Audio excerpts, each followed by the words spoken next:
परमेश्वराने पुन्हा एकदा आज या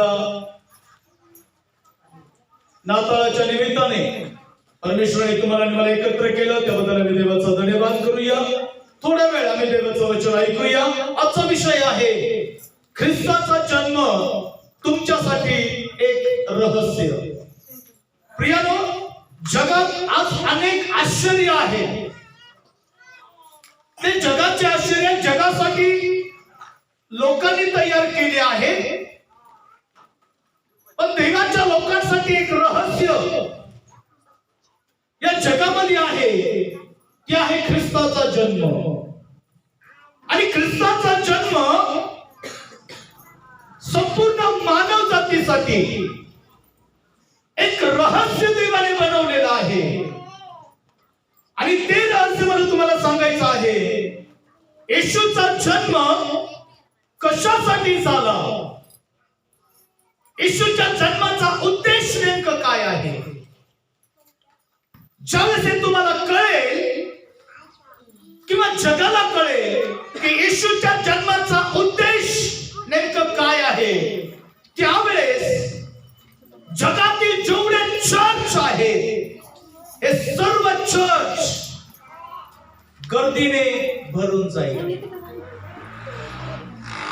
त्यावेळेस जगामध्ये अशी एकही जागा रिकामी राहणार नाही की ज्या जागेमध्ये रहस्य जाणून घेण्यासाठी, येशूला प्राप्त करण्यासाठी, येशूला स्वीकारण्यासाठी आणि येशूला पाहण्यासाठी जगात जागा पुरणार नाही. हे जगाला ज्यावेळेस कळेल ना, तर जगातील सर्व चर्च फुल झालेले तुम्हाला दिसतील.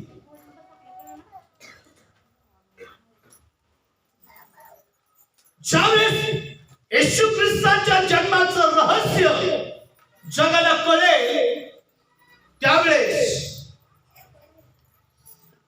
तुमच्या जीवनाची आध्यात्मिक पातळी रोज दिवसेंदिवस वाढली जाईल. आज लोकांच्या जीवनातील आध्यात्मिक पातळी, त्यांच्या विश्वासाची वाढ, त्यांच्या आध्यात्मिक जीवनामध्ये ख्रिस्ताच्या स्वभावाचं, ख्रिस्ताच्या जन्माचं स्वागत आणि आदर का दिसत नाहीये. कारण जगाला आजही ख्रिस्त जन्मोत्सवाचं महत्व कळलं नाहीये. ज्यावेळेस हे जगाला कळेल, त्यावेळेस तुमचं जीवन बदललेलं दिसेल, तुमचा स्वभाव बदललेला दिसेल, तुमचं आचरण बदललेलं दिसेल आणि जगाला कळेल की देवाच्या वचनाच्या द्वारे जन्म पावलेले लोक आहेत. त्यावेळेस जग देवाची स्तुती करेल, त्यावेळेस जग देवाचा धावा करेल. काय आहे येशू ख्रिस्ताच्या जन्माचं रहस्य? वाचा देवाच्या वचनातून मत्तेचं शुभ वर्तमान पहिला अध्याय वचन 18 ते 25 वचनापर्यंत जर पाहिलं तर ख्रिस्ताचा जन्म या प्रकारे झाला. येशू ख्रिस्ताचा जन्म मत्तेचं शुभ वर्तमान पहिला अध्याय वचन 18 पासून 25 पर्यंत. येशू ख्रिस्ताचा जन्म या प्रकारे झाला. कशा प्रकारे येशूचा जन्म झाला? त्याची आई. आज तुमचा जन्म कशा प्रकारे झाला, तुमच्या लेकरांचा जन्म कशा प्रकारे झाला, मानव जातीचा जन्म कशा प्रकारे झाला, हे सर्व सामान्य घटना आहे. पण येशूचा जन्म जगासाठी एक रहस्य आहे आणि ते रहस्य आज मला तुम्हाला कळवायचं आहे. या प्रकारे येशूचा जन्म झाला. कशा प्रकारे झाला? येशूचा जन्म असं म्हणतं मानवीय इच्छेने झाला नाही, पहिली गोष्ट. दुसरी गोष्ट, येशूने या जगात येण्याच्या अगोदरच एक व्यक्ती निवडली होती, एक वंश निवडला होता, एक घराणं निवडलं होतं आणि त्याची वचनाची पूर्तता करण्यासाठी परमेश्वराने वेळ ठरवली होती. ती वेळ पूर्ण झाल्यानंतर रहस्य जगात परमेश्वराने देवदूताच्या द्वारे प्रकट केलं. या प्रकारे जन्म झाला. त्याची आई मरिया हिचे योसेफा बरोबर ती वागदान झाल्यावरती त्याचा सहवास होण्यापूर्वी मरिया आणि योसेफाचा सहवास होण्याच्या पूर्वी ती पवित्र आत्म्यापासून गर्भवती झालेली दिसते. जगातील सर्वात मोठं रहस्य, एक कुमारी पवित्र आत्म्याच्याद्वारे प्रेग्नेंट राहते. जगाच्या इतिहासातील सृष्टीक्रमाच्या परमेश्वराने आकाश बनवलं, पृथ्वी बनवली, मानव बनवला, सर्व प्रकारचे वन पशु बनवले, पण त्यांच्यामध्ये असं काही रहस्य नव्हतं. मग येशूच्या जन्माविषयी असं का रहस्य वापरलं? आणि त्याला जन्म घेताना पापामध्ये जन्म घ्यायचा नव्हता, त्याला मानवीय इच्छामध्ये जन्म घ्यायचा नव्हता, त्याला मानवीय सुखविलासाने जन्म घ्यायचा नव्हता, त्याला परमेश्वराच्या इच्छेने जन्म घ्यायचा होता. आणि त्याने निवड केली आणि असं म्हटलं ती पवित्र आत्म्याने गरोदर आहे. आज मला तुम्हाला सांगायचं आहे, या प्रकारे जगाच्या पाठीवरती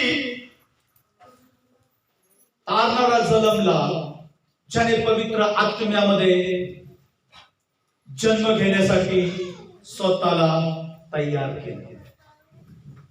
मग प्रियानो, मला सांगू ना, तुम्ही कोणत्या प्रकारामध्ये गुंतलेले आहात? तुम्ही जर नाताळ साजरा करत आहात तर आज तुम्ही रंगरंगोटीमध्ये गुंतले आहात का? तुमच्या बंगल्याला कलर देण्यामध्ये, तुमच्या घराला कलर देण्यामध्ये तुम्ही गुंतलेले आहात का? तुम्ही नवीन कपडे घालण्यामध्ये गुंतलेले आहात का? तुम्ही काहीतरी विशेष फराळाचं बनवण्यामध्ये गुंतलेले आहात का? आम्ही पवित्र आत्म्यामध्ये गुंतलो पाहिजे. आम्ही पवित्र आत्म्याने तयारी केली पाहिजे. स्वतःच्या शरीराची पवित्र आत्म्याने तयारी केली पाहिजे.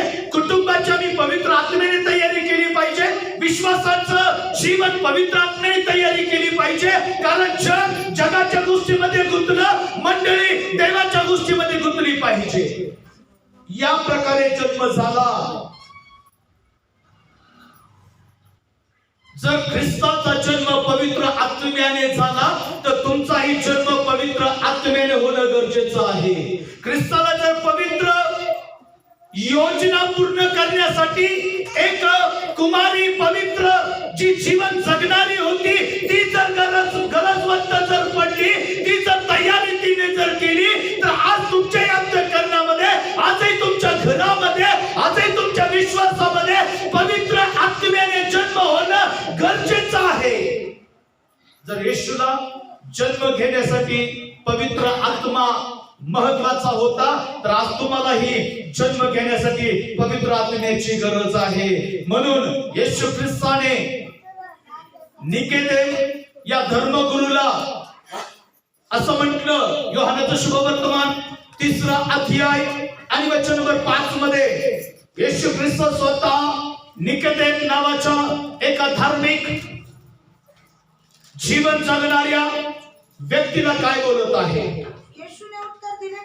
योहानाचे शुभवर्तमान 3रा अध्याय वचन 5 मध्ये येशूने उत्तर दिले की मी तुम्हाला सांगतो, मी मंडळीला खचित सांगत आहे, पाण्यापासून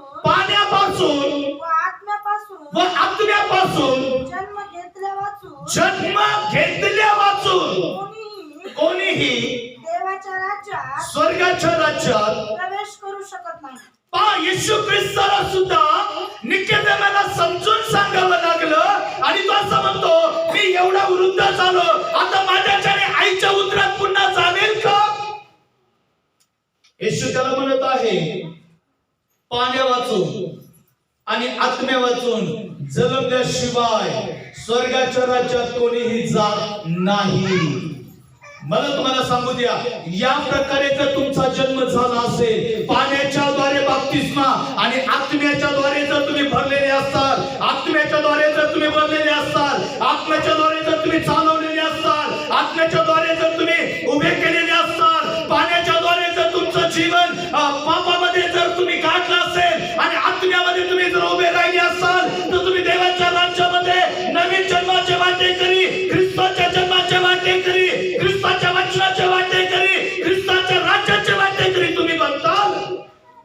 तुमचाही जन्म या प्रकारे होणं गरजेचं आहे. नुसता विश्वास ठेवून तुम्ही धार्मिक जीवन जर जगताल तर तुमच्यापेक्षाही निकोदेम नावाचा धार्मिक मनुष्य तुमच्या आणि मंडळीपेक्षा आध्यात्मिकरित्या जीवनाची चांगली तो तयारी करत होता. पण त्याला म्हटलं पाण्या वाचून आणि आत्म्या वाचून स्वर्गाच्या राज्यात कोणीही जात नाही. निकोदेम भाऊ, तुलाही आत्म्याने जन्मणं गरजेचं आहे. मंडळी, तुम्हाला आत्म्याने जन्म होणं गरजेचं आहे. येशूचा जन्म मानवीय इच्छेने झाला नाही. येशूचा जन्म मानवीय स्वभावाने झाला नाही.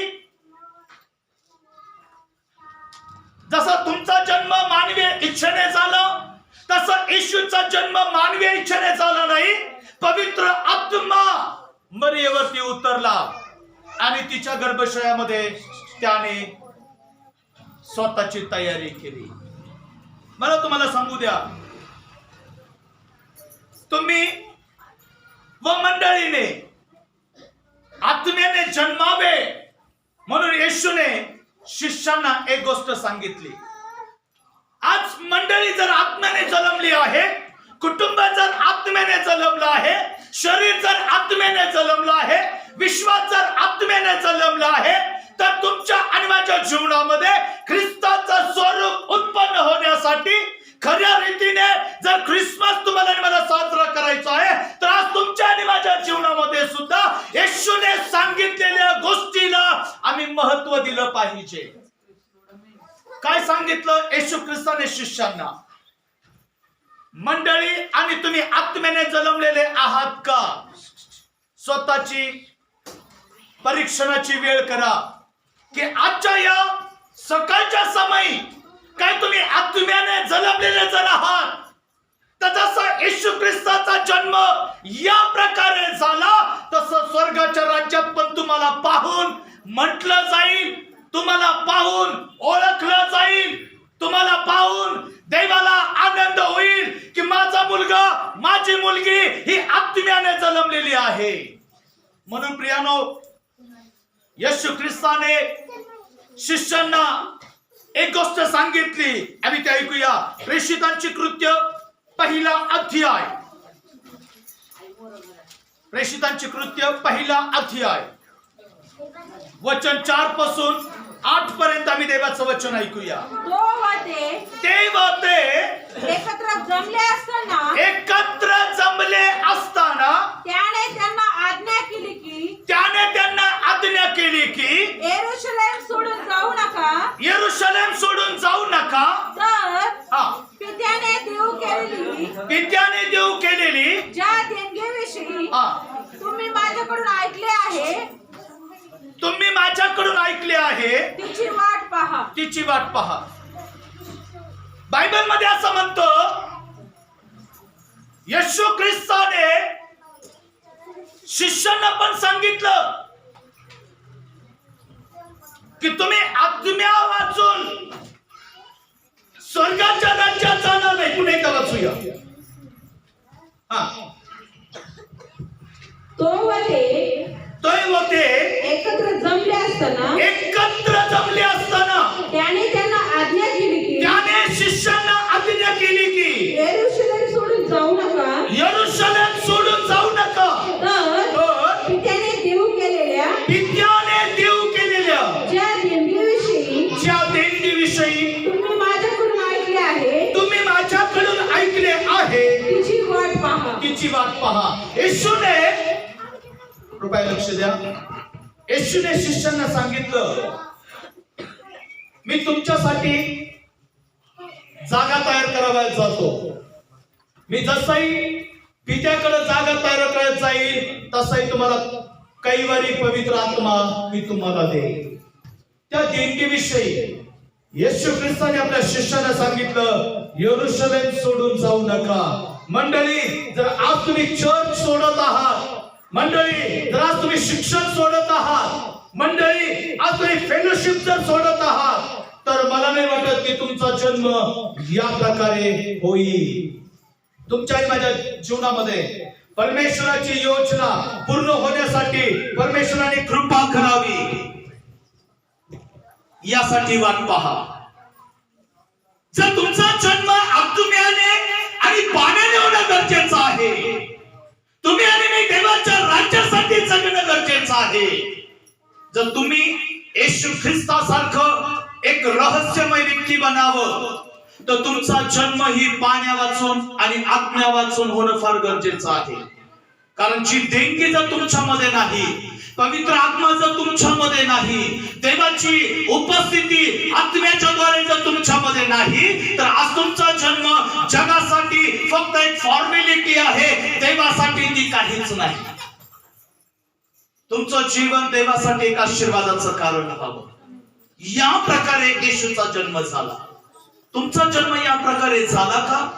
तुमचा नवीन जन्म या प्रकारे झाला का? तुमचा जन्म मंडळी आत्म्याने आणि पाण्याने झालेला आहे का? तुमचा जन्म देवाच्या पवित्र आत्म्याने झालेला आहे का? कारण जोपर्यंत 120 शिष्य आत्म्याने भरत नाही, ते इतरांना जन्म देत नाही. आणि त्यांनी इतरांना जन्म द्यावा, त्यांनी इतरांना तयार करावं, त्यांनी इतरांच्या जीवनात ख्रिस्ताचं आगमनासाठी, ख्रिस्ताच्या जन्मासाठी, ख्रिस्ताच्या पुनरुत्थानासाठी, ख्रिस्ताच्या राज्यासाठी आज शिष्यांची तयारी परमेश्वर आत्म्याने करण्यासाठी बोलत आहे. तुम्ही यरूशलेम सोडून जाऊ नका. आज मी तुम्हाला सांगतो, चर्चकर full gospel in India, central western region, Domegaon church सोडून जाऊ नका. कारण देवाचं राज्य, देवाचं वचन, देवाची देणगी तुम्हाला या मंदिरात मिळणार आहे. आणि त्यावेळेस तुमचा जन्म होणार आहे. त्यावेळेस तुमचा जन्म या ठिकाणी होईल, त्यावेळेस जगासाठी तुम्ही एक आश्चर्यकारक व्यक्ती बनता. जगाला ओळख होईल, तुम्ही आत्म्याने जन्मलेले लोक आहात. जगाला ओळख होईल, तुम्ही परमेश्वराच्या आत्म्याच्या कृपेने जन्मलेले लोक आहात. म्हणून मरियेला या अवस्थेमध्ये स्वीकारणे योसेफाला अवघड झाले. काय करावं या मरियेचं? ती तर लग्नाच्या अगोदर गरोदर आहे. जगाला जर कळालं, सदुकी पुरुषांना जर कळालं, राष्ट्राला जर कळालं, ही कुमारी लग्नाच्या अगोदरच गरोदर आहे, लोक मला नावं ठेवतील, लोक तिच्या चारित्र्यावरती डाग लावतील, लोक तिला वेश्याचा दर्जा देतील, लोक तिला अनेक प्रकारच्या वाईट शब्दांनी तिची उभारणी करतील. या गर्भ पवित्र आत्म्याने ज्यावेळेस ती भरली, त्यावेळेस अशा अवस्थेत योसेफाला मरियेला स्वीकारणं अतिशय अवघड झालं. कारण तो तिला गुप्तपणे सोडणार होता, उघडपणे म्हणणार नव्हता. आता मरिया बरोबर मी लग्न करणार नाहीये, आता मरियाचा माझा काही संबंध नाहीये, आता मरियाच्या घराण्याशी आणि माझा घराण्याचा काही संबंध नाहीये. मी लग्न मोडत आहे, मी साखरपुडा मोडत आहे, मी एंगेजमेंट मोडत आहे. माझं जीवन आता मरिया बरोबर सोडू नका. तो तिला उघडपणे सोडणार नव्हता, गुप्तपणे सोडणार होता. पण त्याच रात्रीमध्ये ज्यावेळेस त्याच्या मनामध्ये आलं मी मरियेला सोडणार आहे, त्याच रात्रीमध्ये तो झोपी गेला आणि स्वर्गदूत त्याच्या स्वप्नात आल्याने म्हटलं, योसेफा, मरियेचा स्वीकार कर.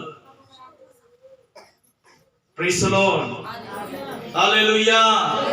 मरियेचा स्वीकार कर. प्रियानो, ज्यावेळेस तुम्ही आत्म्याने जन्मता, ज्यावेळेस तुम्ही पाण्याने जन्मता, ज्यावेळेस तुम्ही वचनाने जन्मता, जग तुमचा स्वीकार करणार नाहीये, कुटुंब तुमचा स्वीकार करणार नाहीये, नातेवाईक तुमचा स्वीकार करणार नाहीये, राष्ट्र तुमचा स्वीकार करणार नाहीये, पती तुमचा स्वीकार करणार नाहीये, पती तुमचा स्वीकार करणार नाहीये, पत्नी तुमचा स्वीकार करणार नाहीये, मुलं तुमचा स्वीकार करणार नाहीये, नातेवाईक तुमचा स्वीकार करणार नाहीये, माझा यश तुमचा स्वीकार करणार आहे. कारण आत्म्याने जन्मलेले लोक माझ्या देवाला पाहिजे. तुमचा जन्म काय एक रहस्य आहे का? मी अनेक बहिणीची साक्ष ऐकली. पास्टर, मी डिलिव्हरीसाठी गेले, 5-5, 6-6 दिवस लागले, फार वेदना झाल्या, पण मी काही नॉर्मल डिलिव्हरी झाली नाही. ही त्यांच्या जीवनात त्यांच्यासाठी फार आश्चर्यकारक साक्ष आहे. पण आत्म्याने जन्मणं हे फार मोठं रहस्य आहे. आत्म्याने जन्म पावा. बाप्तिस्मा घेतलाय पण अजून आत्मा मिळाला नाहीये. कारण तुम्ही असं ठिकाण सोडलंय ज्या ठिकाणी तुम्हाला मिळणारी गोष्ट आहे. म्हणून तर येशूने शिष्यांना सांगितलं, यरूशलेम सोडून जाऊ नका. माझ्या पित्याकडून मिळणारी देणगी जोपर्यंत तुम्हाला मिळत नाही तोपर्यंत बसून वाट पहा, प्रार्थना करा आणि देवाचा दावा करा. योग्य वेळ आल्यानंतर ती देणगी तुम्हाला मिळेल. आज तुम्ही आत्म्याने जन्मले आहात तर तुम्ही मंडळीसाठी, कुटुंबासाठी आणि स्वतःसाठी एक रहस्य बनणारे व्यक्ती आहात. पण मला तुम्हाला सांगू द्या, जो योसेफ मरियाला गुप्तपणे सोडणार, त्याच रात्री स्वर्गदूत त्याच्या स्वप्नात आले, म्हटले, योसेफा, मरियाचा स्वीकार कर, तिला सोडू नकोस.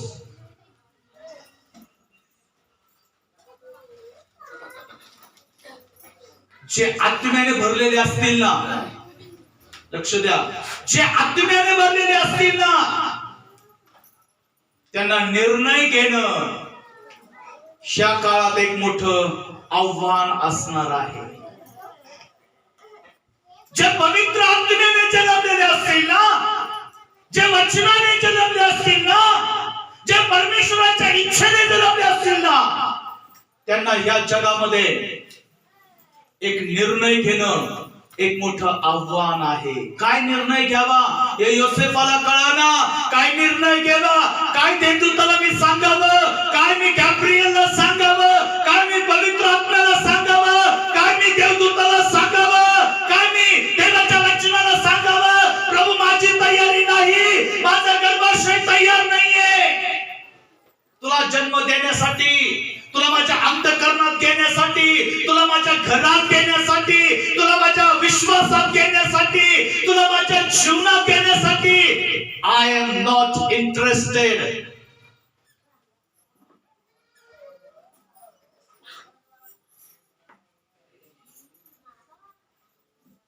निर्णय घेणं तुमच्यासाठी अवघड तेव्हाच आहे ज्यावेळेस तुम्ही आत्म्याने भरले जातात. पण जर तुम्ही उत्सुक नाही आत्म्याने जन्म घेणं, तुमच्यासाठी निर्णय घेणं अतिशय सोपं जाईल, अतिशय सोपं जाईल. पण आत्म्याने भरल्यानंतर योसेफासारखी तुमच्या मनाची अवस्था होईल, काय निवडावं, काय मी मरियेचा गुप्तपणे त्याग करावा. कारण जर अशा कुमारीला जर मी स्वीकारलं की जे अगोदरच लग्नाच्या अगोदर गरोदर आहे, जग मला काय म्हणेल. स्वर्गदूताने येऊन सांगितलं, योसेफा, जगाचा विचार करू नको. अरे तिच्या उदरामध्ये जो आहे ना, तोच जगाचं तारण करताय, तोच जगाला सोडवणार आहे.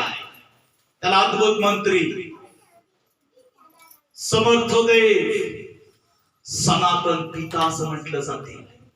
त्याच्या खांद्यावरती सत्ता राहील, त्याच्या सत्तेचा कधी अंत होणार नाही. हा गर्भशयात तिच्या आहे. देवदूताने सांगितल्यानंतर योसेफ मरियेकडे गेला आणि आत्म्याने देवाजवळ क्षमा मागितली आणि मग मरियेच्या हातात हात घालून त्याने तिचा स्वीकार केला.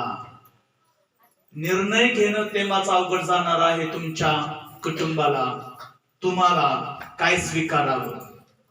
आत्म्याने भरलेला पती मी स्वीकारावा,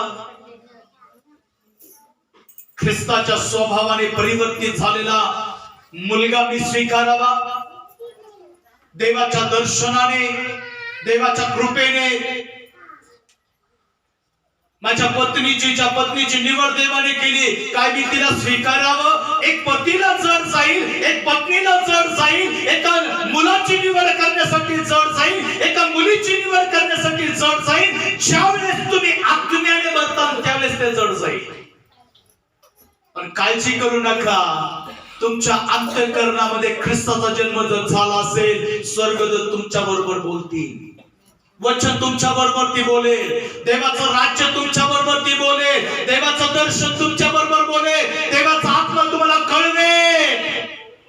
भावा त्या बहिणीचा स्वीकार कर, हे बहिणी त्या भावाचा स्वीकार कर, हे मुली त्या मुलाचा स्वीकार कर, हे मुला त्या मुलीचा स्वीकार कर, कारण हे सर्व आत्म्याने जन्मलेले आहेत. काय आज तुम्ही धिक्कारलेले आहात का? मरिया धिक्कारली गेली. योसेफाने तिला सोडण्याचा विचार केला, पण ते म्हटला नाही, ती तुला अनुरूप अशी दिलेली आहे, तुला समरूप अशी दिलेली आहे.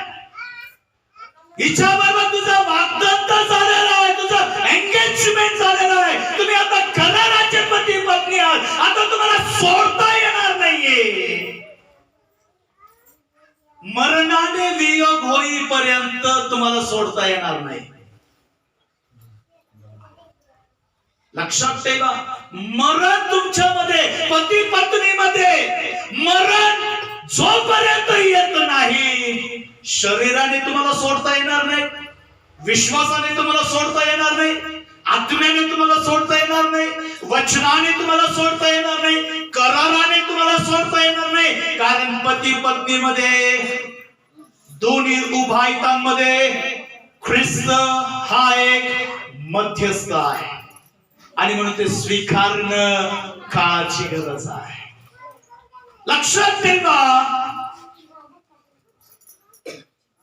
योसेफ मरियेला सोडून दूर जाणार होता, लांब जाणार होता तिच्यापासून.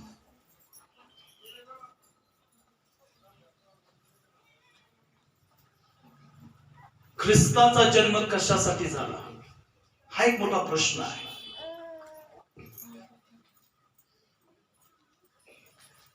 आज ख्रिस्ताचा जन्म तुम्हाला पवित्र आत्म्याची ओळख करून देण्यासाठी झाला, तुम्हाला स्वर्ग राज्याची ओळख करून देण्यासाठी झाला, तुम्हाला पापक्षमेची घोषणा करून देण्यासाठी ख्रिस्ताचा जन्म झाला. तुमच्या अंतःकरणात स्वर्गाचं द्वार उघडावं म्हणून ख्रिस्ताचा जन्म तुमच्यासाठी झाला. आणि म्हणून सर तो त्या ठिकाणी म्हणतो, मी पित्याकडे जातो व तुम्हाला काही वारी आत्मा पाठवतो. म्हणून तर आज लोक पित्याची प्रार्थना करतात, आमच्या स्वर्गातील बाप्पा. ही जी प्रार्थना आहे ना, ही प्रार्थना तेच लोक करतात ज्यांना पवित्र आत्म्याची ओळख ख्रिस्ताने करून दिली, देवाची ओळख पवित्र आत्म्याने करून दिली. त्याच लोकांसाठी आहे ख्रिस्ताचा जन्म. मला तुम्हाला सांगू द्या, सण ख्रिसमस, नाताळ ही तुमची सणाची ओळख असणं महत्वाचं नाही. तुम्ही फक्त सणावरून ओळखताल, न्यू ब्रँडेड कपडे घातल्यानंतर ओळखता तुम्ही ख्रिसमस साजरा करणारे लोक आहात. ही ओळख महत्वाची नाही,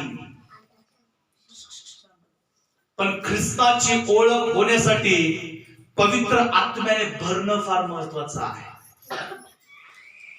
जर पवित्र आत्म्याने भरले नाहीत तर ख्रिस्ताचा जन्म कशासाठी तुमच्यासाठी झाला, का तो जन्मला, का त्याने जगामध्ये जन्म घेतला, का तो तुमच्यासाठी मारला गेला, गाडला गेला, तिसऱ्या दिवशी जिवंत झाला, हे रहस्य तुम्हाला अजून पण कळणार नाही. त्यासाठी ख्रिस्ताचा जन्म यासाठी झाला की तुम्हाला पवित्र आत्म्याची ओळख करून द्यावी. सण ही आमची ओळख नाहीये, पण पवित्र आत्म्याने भरणं ही आमची ओळख आहे. म्हणून 120 लोकांना माडीवरती परमेश्वराने तेच सांगितलं की तुम्ही प्रार्थना करीत जागृत राहा.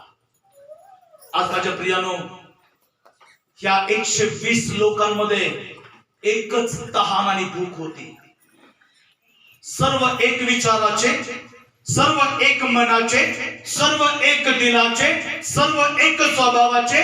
त्याच वेळेस ते झाले तयार ज्यावेळेस त्यांनी परमेश्वराचं वचन ऐकलं की यरूशलेम सोडून जाऊ नका. त्यांचं मन बदललं, त्यांचा निर्णय बदलला, त्यांचं समर्पण बदललं, त्यांचा विश्वास बदलला, त्यांचं जीवन बदललं आणि त्यांच्यात एक तहान आणि भूक वाढली की जोपर्यंत कैवारी आत्मा आमच्यामध्ये येत नाही तोपर्यंत आम्ही यरूशलेम सोडून जाणार नाही. कारण त्यांना माहित होतं जर येशूने शब्द दिला तर येशूला शब्द देण्याच्या अगोदर संदेष्टाने आम्हाला जागृत केलंय. संदेष्टाने आम्हाला वचन सांगितलं. काय वचन संदेष्टाने सांगितलं? योएलचं पुस्तक 2 अध्याय वचन नंबर 28 मध्ये. योएलचं पुस्तक 2 अध्याय वचन नंबर 28.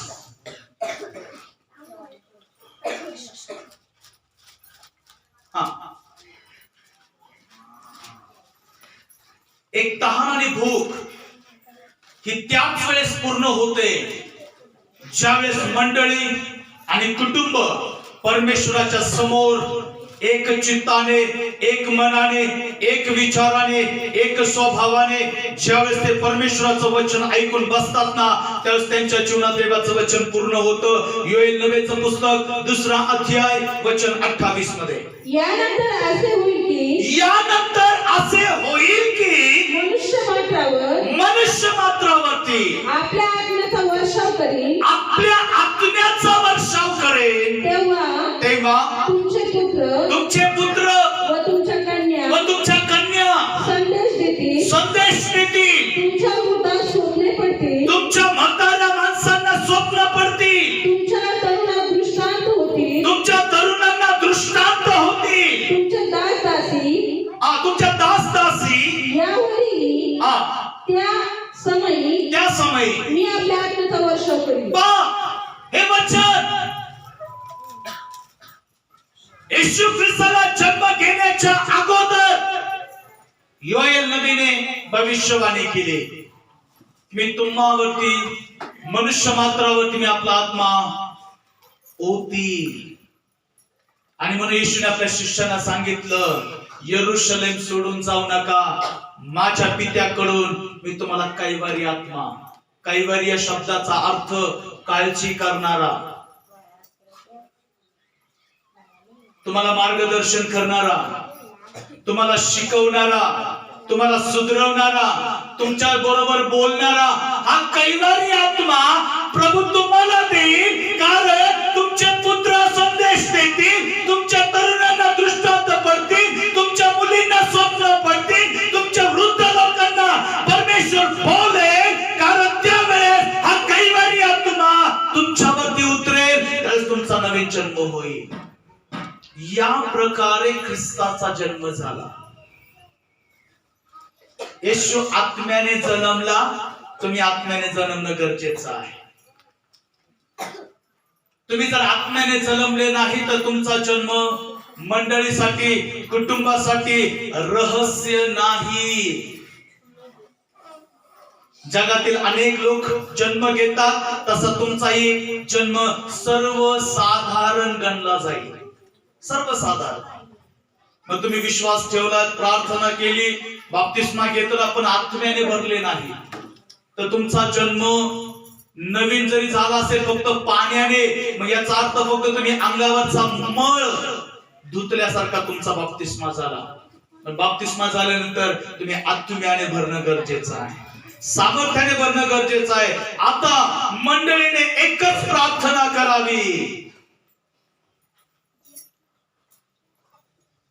जसा आमच्यासाठी पुत्र दिलास ना, तसा आमच्यासाठी पवित्र आत्मा दे.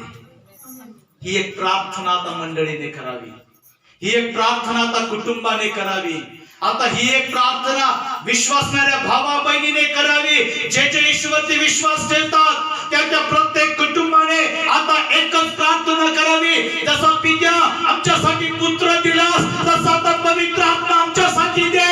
आता ओळख करणारा ज्ञानाचा आत्मा, आता आमच्याशी बोलणारा पवित्र आत्मा, आता आम्हाला पश्चाताप करणारा पवित्र आत्मा, आता आम्हाला ख्रिस्ताच्या राज्यात घेऊन जाणारा पवित्र आत्मा आम्हाला दे.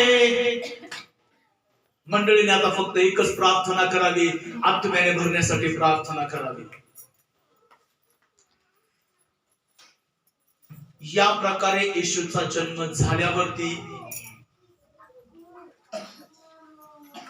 स्वर्गदूत येशूची आराधना करत होते.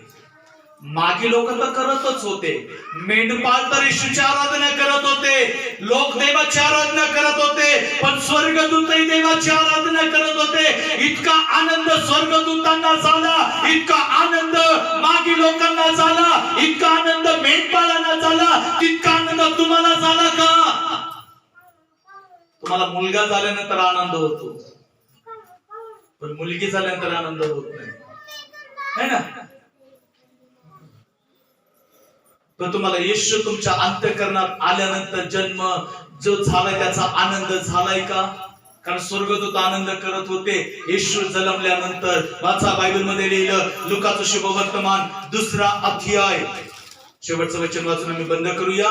लुकाचं शुभवर्तमान 2रा अध्याय, वचन 13 आणि 14 मध्ये पहा, स्वर्गदूत येशूच्या जन्माविषयी त्यावेळेस कशा प्रकारे आराधना करत होते. काय आज तशी तुम्ही आराधना करत आहात का?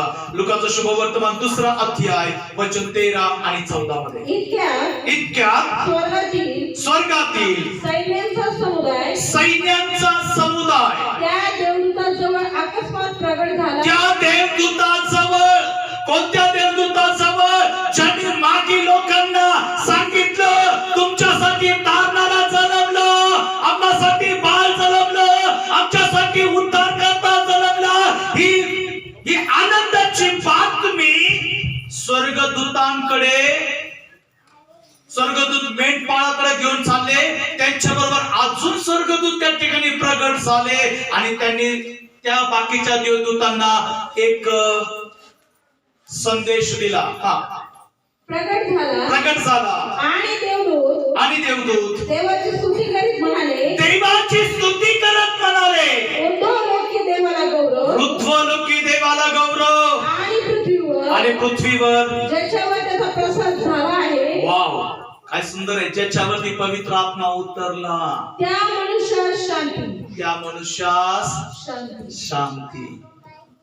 नावाची शांती नाही बरं का, परमेश्वराकडची शांती.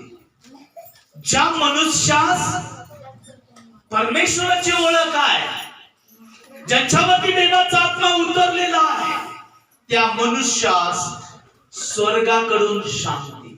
आराधना करत होते, ऊर्ध्वलोकी देवाला गौरव, आणि मनुष्यामध्ये ज्यांना देवाची ओळख आहे त्यांना शांती, त्यांना देवाची ओळख, त्यांच्या जीवनामध्ये देवाचं काम.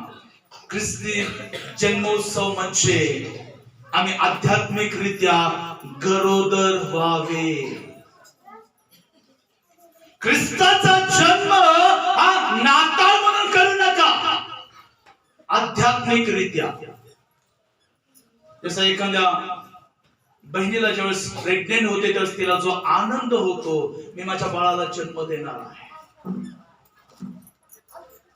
ती शरीराने स्वतःची तयारी करते, आत्म्याने स्वतःची तयारी करते, त्या बाळाला पाहण्यासाठी ती आतुरतेने वाट पाहते. तसं ख्रिस्त जन्म उत्सव म्हणजे आम्ही आध्यात्मिकरित्या गरोदर व्हावे, म्हणजे ख्रिस्त आमच्यामध्ये असावा, ख्रिस्ताचा आत्मा आमच्यामध्ये असावा, ख्रिस्ताचं वचन आमच्यामध्ये असावं, ख्रिस्ताचं राज्य आमच्यामध्ये असावं, ख्रिस्ताचा स्वभाव आमच्यामध्ये असावा. म्हणून आम्ही आध्यात्मिकरित्या आता एकच प्रार्थना करा, देवा तुझा जन्म माझ्यामध्ये होऊ दे, म्हणजे मीही तुझी स्तुती देवदूतासारखी करेल. म्हणून पौल म्हणतो, मी जगतो असं नाही तर माझ्या ठाई ख्रिस्त जगत आहे. पौलाचा फार मोठा वाटा आहे ख्रिस्ताच्या राज्यात. म्हणून तो असं म्हणतो, मी जगत होतो, मी माझ्या नावाने जगत होतो, माझ्या कीर्तीने जगत होतो, माझ्या शहाणपणाने मी जगत होतो, त्यावेळेस माझ्यामध्ये ख्रिस्त नव्हता. पण दिमिश्काच्या रस्त्यावरती ज्यावेळेस येशू मला भेटला, त्यावेळेस येशूला घेऊन मी माझ्या जीवनामध्ये जगण्याचा संकल्प केला. आता मी जगत नाहीये, आता तो शॉल जगत नाहीये, तो शॉल तारस्कर जगत नाहीये, आता ख्रिस्ताचा पौल जगत आहे, आता ख्रिस्ताचा दास जगत आहे, आता ख्रिस्त माझ्या ठाई जगत आहे. या प्रकारे जर तुमचा जन्म झाला तर खऱ्या रीतीने तुमचा ख्रिसमस साजरा करणं आनंद आहे. म्हणून मरियेकडे स्वर्गदूत ज्यावेळेस आला त्यावेळेस तिला असं म्हटलं, या प्रकारे ख्रिस्ताचा जन्म झाला. काय तुमचा जन्म पवित्र आत्म्याने, पाण्याने आणि आत्म्याने जर झाला आहे तर आज तुमचा नाताळ नवीन जन्माचं स्नान करणारा नाताळ आहे. ख्रिस्ताला जन्म घेऊ द्या तुमच्या अंतःकरणात, ख्रिस्ताला पाहू द्या तुमच्या अंतःकरणात, ख्रिस्ताला जागा द्या तुमच्या अंतःकरणात. कारण ज्या ठिकाणी येशूचा जन्म झाला, अनेकांनी येशूच्या जन्मासाठी घर उपलब्ध केली नाही, अनेकांनी दरवाजे लावून घेतले, कोणी जागा दिली नाही. एक उतार शाळेमध्ये येशूच्या जन्माला जागा मिळाली. माझं हे म्हणणं आहे, उतार शाळेच्या नंतर तुमच्या अंतःकरणाची जागा प्रभूला द्या, तुमच्या शरीराची जागा प्रभूला द्या, तुमच्या विश्वासाची जागा प्रभूला द्या, तुमच्या घराची जागा प्रभूला द्या, तुमच्या मनाची जागा प्रभूला द्या, तुमच्या प्रार्थनेची जागा प्रभूला द्या, तुमच्या राज्याची जागा प्रभूला द्या, तुमच्या स्वभावाची जागा प्रभूला द्या. आणि आज प्रभूला तुमच्या अंतःकरणात घ्या. जर तुम्ही आज प्रभूला आपल्या अंतःकरणात जागा देताल तर स्वर्गदूत तुमच्याशी बोलतील, देवाचं वचन तुमच्याशी बोलेल, देवाचा आत्मा तुमच्याशी बोलेल आणि तुम्हीही निकोदेमस सारखं प्रभूच्या राज्याचे वारिस तेव्हाच होता ज्यावेळेस तुम्ही या प्रकारे जन्म घेता. म्हणून काळाची पूर्णता झाली, देवाने आपला पुत्र दिला अशासाठी की जे नियमशास्त्राच्या अधीन आहे त्यांना खंडणी भरून सोडवावं म्हणून तो या जगात जन्माला आला.